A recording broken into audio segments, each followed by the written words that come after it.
بسم اللہ الرحمن الرحیم۔ تو بریک سے پہلے آپ کی خدمت میں حاضر تھا۔ میں ہوں آپ سے مخاطب مولانا فضل داد، اور ہمارا یہ پروگرام ہر منڈے اور ٹیوزڈے شام کو 7 بجے سے 8 بجے تک لائیو ہوا کرتا ہے۔ اور بریک سے پہلے کچھ سوالات تھے، ان سوالات کے جواب دے رہے تھے، اور ہمیشہ ہمارا یہ انداز ہوتا ہے کہ جو سوال ہوتا ہے اس کا جواب اس انداز میں دیا جائے تاکہ جتنے بھی ہمارے سامعین ناظرین ہیں وہ اپنی زندگی کے اندر بھی اس کو چسپاں کر سکے، تاکہ سوال صرف اس ایک شخص کے ساتھ نہ ہو بلکہ اس کا جواب جو ہے وہ ہر ایک کے لیے فائدہ مند ہو۔ تو بات یہ عرض کر رہا تھا کہ اگر کسی کام کا ارادہ ہو تو سب سے پہلے اللہ رب العزت سے دعا کرنے کا ہے کہ یا اللہ یہ کام کا میرا ارادہ ہے، اگر اس کے اندر میرے لیے خیر ہے، بہتری ہے تو یہ مجھے نصیب کر، اور اگر اس کے اندر میرے لیے خیر اور بہتری نہیں ہے تو یا اللہ اس کو مجھ سے دور کر دے، مجھے اس سے دور کر دے۔ انسان دعا کرے، اور میں نے یہ عرض کیا تھا کہ دعا بھی اس انداز میں کرے کہ جو قبولیت کے وقت ہیں ان کو انسان تلاش کرے، اور دن میں بہت سارے قبولیت کے وقت ہیں لیکن من جملہ ان میں سے جو تہجد کا وقت ہوتا ہے وہ بہت ہی قبولیت کا وقت۔ اور میں حدیث عرض کر رہا تھا اور یہاں تک بات ختم ہوئی کہ حدیث پاک میں اللہ رب العزت فرماتے ہیں، نبی کریم صلی اللہ علیہ وسلم کا ارشاد ہے کہ ینزل ربنا تبارک و تعالی الی السماء الدنیا فینادی مناد هل من داع فاجیب له۔ اللہ رب العزت کا آسمان دنیا کی طرف نزول ہوتا ہے کما یلیق بشأنہ، اور پھر وہاں سے ندا ہوتی ہے کہ کوئی مجھ سے دعا کرنے والا ہے کہ میں اس کی دعا کو قبول کروں۔ حل من سائل، کوئی مجھ سے سوال کرنے والا ہے، حل من مستغفر فاغفر له، مجھ سے کوئی استغفار کرنے والا ہے کہ میں اس کے استغفار کو قبول کروں۔ تو اس وقت کی جو دعا گویا اللہ رب العزت ہم سے مخاطب ہو کر خود ارشاد فرما رہے ہیں کہ مجھ سے دعا کرو اور میں آپ کی دعا قبول کرتا ہوں۔ اور پھر تیسرا قدم جو میں نے عرض کیا تھا وہ یہ ہے کہ انسان اپنی طرف سے پوری کوشش کرے۔ اس لیے میں نے سائل سے سوال کیا کہ آپ نے اپلیکیشنز فل کی ہیں، جو اس کے قوائف ہیں، جو انہوں نے کنڈیشنز رکھی ہیں وہ آپ نے پورے کیے ہیں، جو اس میدان کے ماہرین ہیں ان سے آپ نے رابطہ کی ہے یا نہیں، اور یہ تمام کی تمام جو سٹیپس میں عرض کر رہا ہوں یہ تمام کے تمام احادیث مبارکہ سے ثابت ہیں کہ اس انداز کے اندر آپ کو کرنا ہوتا ہے۔ اور آخر میں ہمارا ایمان ہے کہ جو ہم مانگتے ہیں اللہ رب العزت دعا ضرور قبول کرتے ہیں، لیکن اپنے مطابق اور جس میں بہتری ہوتی ہے۔ اگر آپ کو کام وہ نہیں ملا یا وہ آپ کا کام مکمل نہیں ہوا تو یوں سمجھنے کا ہے ہمیں، if you asked for something from Allah subhanahu wa ta'ala and at that time that wasn't granted to you, then you've got to contemplate that this wasn't in my best interest، اس میں میرے لیے بہتری نہیں تھی۔ کیونکہ جب انسان کسی اہم کام کا ارادہ کرتا ہے تو ہمیں احادیث مبارکہ کے اندر اس بات کی طرف ہماری توجہ دلائی گئی کہ آپ استخارہ کریں، اللہ سے مشورہ کریں۔ When you are about to embark upon a very important task, then you take مشورہ from Allah۔ اور اس حدیث کے اندر نبی کریم صلی اللہ علیہ وسلم نے دعا سکھائی ہے، اللہم انی استخیرک بعلمک واستقدرک بقدرتک واسألک من فضلک العظیم فإنك تقدر ولا أقدر وتعلم ولا أعلم وأنت علام الغیوب۔ اور اس کے اندر پھر نبی کریم صلی اللہ علیہ وسلم نے ہمیں یہ سکھایا ہے کہ دعا کرنا، یا اللہ اس کام کے لیے، اس کام کے اندر اگر میرے لیے بہتری ہے تو وہ مجھے نصیب کر، اور اس کام کے اندر اگر میرے لیے شر ہے، بہتری نہیں ہے، خیر نہیں ہے تو یا اللہ اس کو مجھ سے دور کر دے، مجھے اس سے دور کر دے۔ اسی وجہ سے اگر آپ نے دیکھا تھا تو میں نے دعا سکھاتے وقت یہ بات عرض کی کہ یا اللہ یہ کام کا میرا ارادہ ہے، اس کے اندر اگر میرے لیے بہتری ہے تو وہ مجھے نصیب کر. If there is goodness in this task, in this job, in this endeavor that I am about to go ahead with, Ya Allah, grant me it and make it easy for me. And if there is no goodness in it for me, Ya Allah, turn that away from me and turn me away from it towards something that has goodness inside it, جس میں میرے لیے بہتری ہے. تو اس لیے بات مکمل کرنے سے پہلے کہ اگر آپ کو کوئی جاب نہیں مل رہا، اگر آپ کا کوئی کام ٹھیک نہیں ہو رہا، آپ نے کوئی گھر خریدنا ہے وہ نہیں جا رہا، آپ کسی ملک کے اندر سفر کرنا چاہتے ہیں وہ سفر ہو نہیں رہا، کوئی گاڑی خریدنا چاہتے ہیں وہ نہیں ہو رہی، حالانکہ آپ نے دعا بھی کی ہے، قبولیت کے وقت بھی کی ہے، مشورہ بھی کیا ہے. those steps that you need to take, you've taken all those steps. تو پھر یوں سمجھو، بد دل نہیں ہونے کا، بد زن نہیں ہونے کا، مایوس نہیں ہونے کا. انہو لا ییأس من روح اللہ الا القوم الکافرون.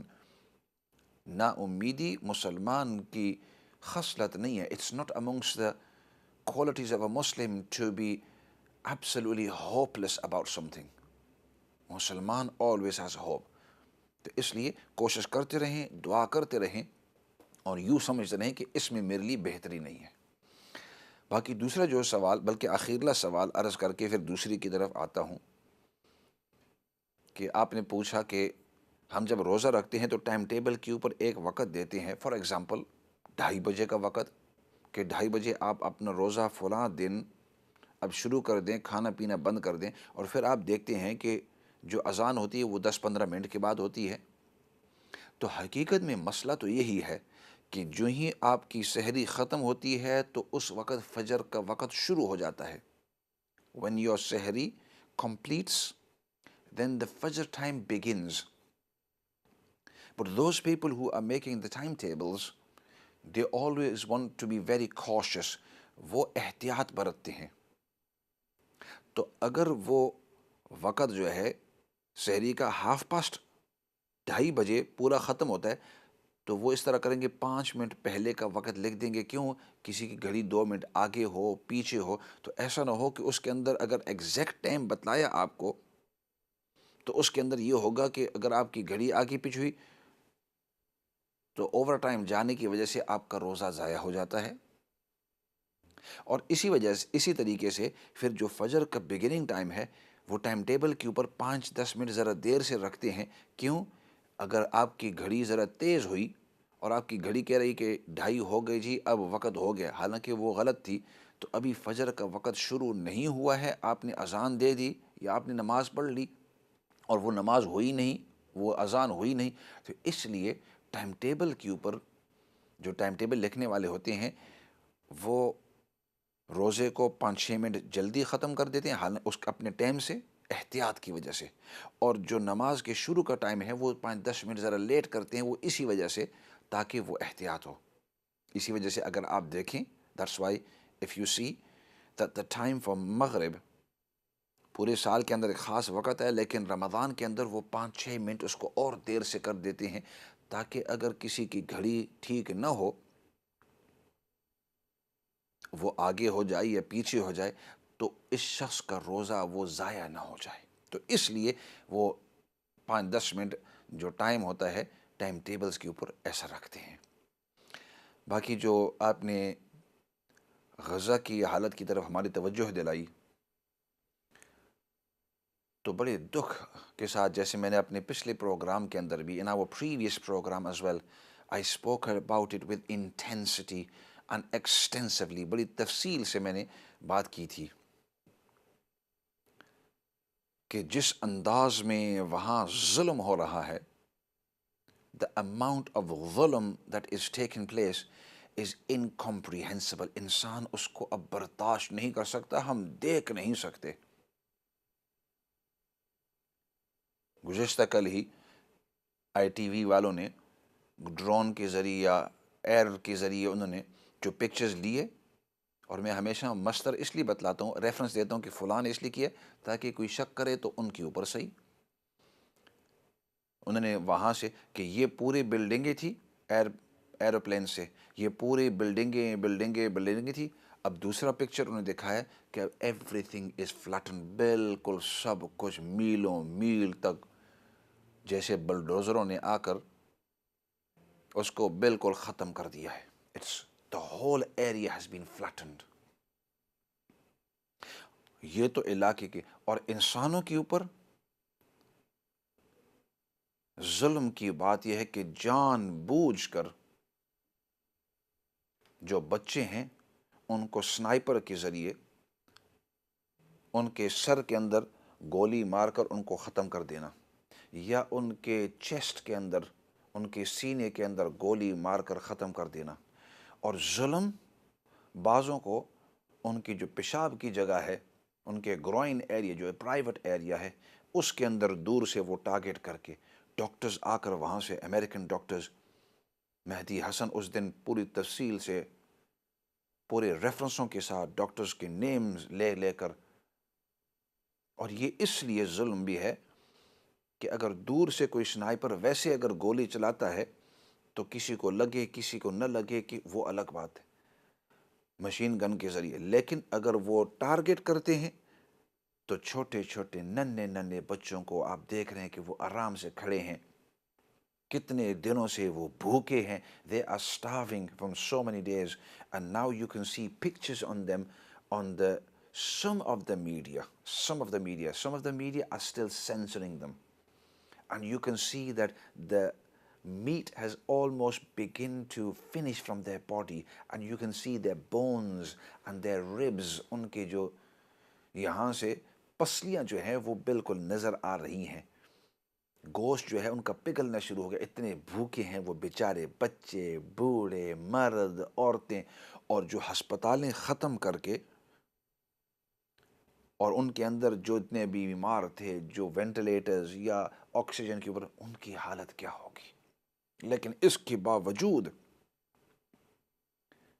باوجود ظلم ختم نہیں کر رہے. اور آپ کی بات کہ یہ کیا وجہ ہے کہ اس وقت بھی جو مسلمان ملک ہیں وہ بات تک نہیں کر رہے. Why is it that the Muslim countries are not taking a firm stance? اس دن میں ایک مسلمان ملک کا ویڈیو سن رہا تھا، اور اس کے اندر جو امام تھے وہ کہہ رہے تھے کہ بھائی اس کے اندر ہمیں بات نہیں کرنی، وہ ان کا اپنا مسئلہ ہے. اور وہ اس لیے کہہ رہے تھے کیونکہ ان کو حکومت کا پریشر ہے، حکومت ان کو کہہ رہی بس چپ کر کے اسی طرح. یہ کیا وجہ ہے کہ ان ویسٹرن ملک کے اندر ایک انسان بھی اگر وہ قتل ہو جائے تو پوری میڈیا کے اوپر آ جاتا ہے، جتنی بھی پولیس فورس ہے اس کے پیچھے اکٹھے ہو جاتے ہیں. اور ہونا بھی چاہیے. and I truly believe کہ مسلمان ہونے کے ناطے سے ایک جان بھی چلے جانا ظلمن، یہ ظلم ہے، ظلم عظیم ہے. لیکن یہاں 70,000 60,000 انسانوں کو ظلمن ان کو قتل کر دیا جائے، لیکن اس کے باوجود مسلمان ملک کھڑے نہیں ہو رہے، عوام الناس تو کھڑی. تو یہ کیا وجہ ہے آخر؟ who is it that is stopping them? میں کچھ عرصہ پہلے ابھی اسپین گیا ہوا تھا، وہاں ایک ہفتہ ڈیڑھ میں نے گزارا ہے، اور بڑی دکھ کی بات. اور انشاءاللہ ایک پورے 2 پروگرام کریں گے کہ وہاں مسلمانوں کے حالات کیا ہوئے تھے، کیا وجہ ہے کہ مسلمانوں نے اسپین تک اسلام لے آئے.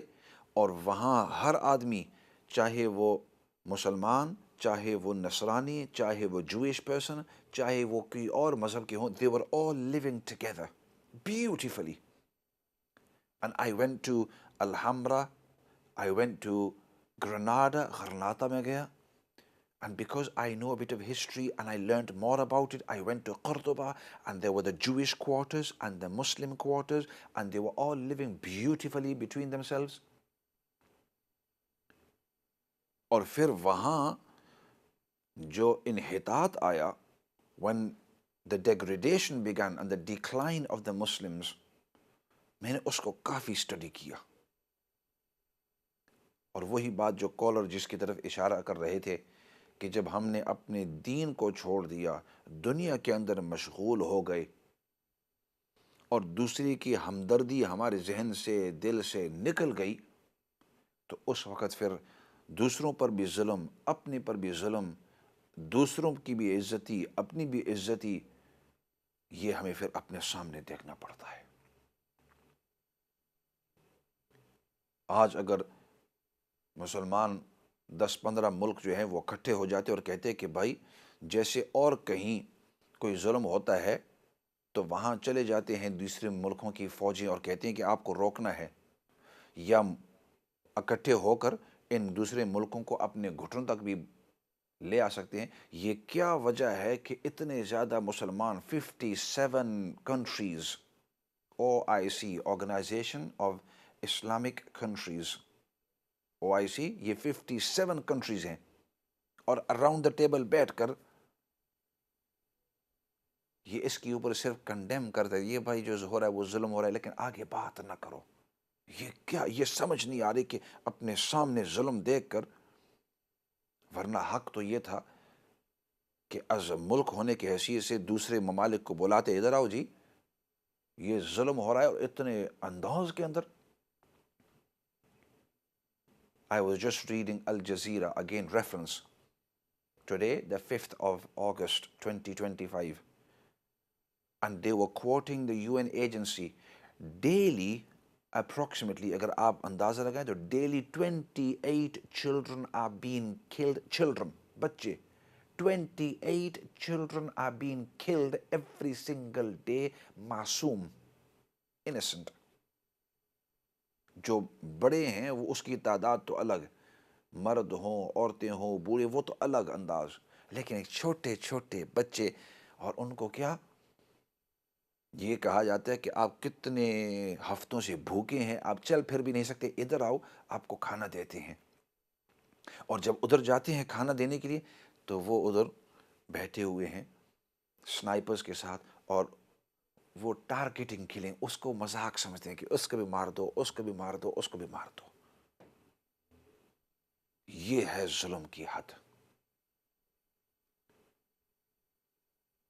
اور اب کم از کم ہم اتنا تو کر سکتے ہیں کہ ایک وقت تھا کہ ہمارے پاس نیوز آتی تھی، کیونکہ آگے ہم کیا کر سکتے ہیں عوامی لیول، ہمارے پاس جب نیوز آتا تو ہم دوسروں کے ساتھ شیئر کر دیتے، کوئی ویڈیو آتا as long as it's truth، fake نہ ہو، ٹروتھ ویڈیو آپ دوسروں کے ساتھ شیئر کرتے، کیونکہ دیکھتے دیکھتے انسان جو ہے پبلک اپینین جب بدلے تو ہو سکتا ہے پریشر کی وجہ سے۔ اب دیکھو کہ انگلینڈ کے اندر بھی، یو کے اندر British government are seeing that we might recognise Palestine, ہو سکتا ہے کہ ہم اس کو پیلسٹائن اب ریکگنائز کریں۔ اتنا پریشر اب ان کو ایم پیوز اور وہاں جو امریکہ کے اندر جو سینیٹرز ہوتے ہیں ان کی طرف سے، اور باقی ملکوں کے اندر، کیونکہ جب ایک ملک اسٹیٹ ہو جائے، ریکگنیشن ہو جائے، پھر اس کے اندر فائدہ یہ ہے کہ وہ اپنا آرمی بنا سکتے ہیں، اب وہ اپنا دفاع کر سکتے ہیں، دوسرے ملک اس کی مدد کے لیے جا سکتے ہیں، وہ دوسرے ملکوں کو بلا سکتے ہیں، لیکن جب تک کہ وہ اسٹیٹ نہ ہو۔ یہ اس وقت مجھے سمجھ آئی تھی کہ قرآن کریم کے اندر اللہ رب العزت فرماتے ہیں اِنَّا فَتَحْنَا لَكَ فَتْحًا مُبِينًا۔ صلح حدیبیہ کے وقت نبی پاک صلی اللہ علیہ وسلم نے صلح کیا اور پھر واپس آ گئے، تو اس وقت میں نے استاذ محترم سے سوال کیا کہ استاذ، نبی پاک صلی اللہ علیہ وسلم اپنے صحابہ کو فرما رہے ہیں کہ چلو ہم عمرہ کے اندر نہیں جا رہے، واپس آ رہے ہیں مدینہ واپس، اور اگلے سال عمرہ کریں گے۔ قریش کو کہنے لگے کہ آپ کی بات ہم نے سن لی ہے، اور اس کو اللہ رب العزت فرماتے ہیں اِنَّا فَتَحْنَا لَكَ فَتْحًا مُبِينًا، ہم نے آپ کو فتح مبین دیے۔ تو اس وقت چونکہ سیاست کا انسان کو انٹرنیشنل لیول کی سیاست کا پتہ نہیں ہوتا، ینگ ہوتے ہیں، فرمایا کہ یہ ان کی ریکگنیشن ہو گئی کہ اب یو آر اے فورس۔ جب ریکگنیشن ہو گئی، یہ سب سے بڑی بات ہے، اب اس کے بعد وہ آپ کو اپنا ہم پلہ سمجھتے ہیں۔ تو خیر، ظلم کے اوپر انسان مظلوم کے لیے دعا کر سکتے ہیں، تو ان کے حق کے اندر، اور باقی تمام مظلومین جہاں کہیں بھی ہو، چاہے فلسطین میں ہو، چاہے ایشیا کے اندر ہو، یورپ کے اندر ہو، امریکز کے اندر ہو، افریقہ کے اندر، جہاں کہیں بھی، کیونکہ یہاں بھی یوکرین اور روشیا کا، اور وہاں ڈاکٹر کانگو کا، ایتھیوپیا کا، اور اس یوگنڈا کے اندر حالات، تو دعا ہے کہ اللہ رب العزت جہاں کہیں بھی ظلم ہو رہا ہے، اللہ رب العزت تمام مظلومین کی مدد فرما۔ مختصر دعا کر لیتے ہیں۔